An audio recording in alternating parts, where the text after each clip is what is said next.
internet aí tá trazendo um melhor funcionamento para sua TV. Você tem aí sua TV antiga, tá precisando dar um up aí, trazer esses streams de TV pra você estar assistindo, fazer aqui um box bem simples pra você estar conhecendo. Afinal aí eu vou estar mostrando pra vocês e dando a minha opinião, se vale a pena ou se não vale a pena o Fire TV Sticker.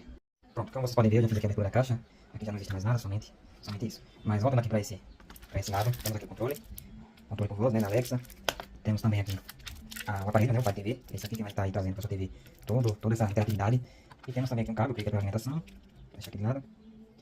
Temos também aqui, deixa eu ver se eu pegar com a mão, duas baterias, vou estar colocando no controle, baterias próprias da Amazon.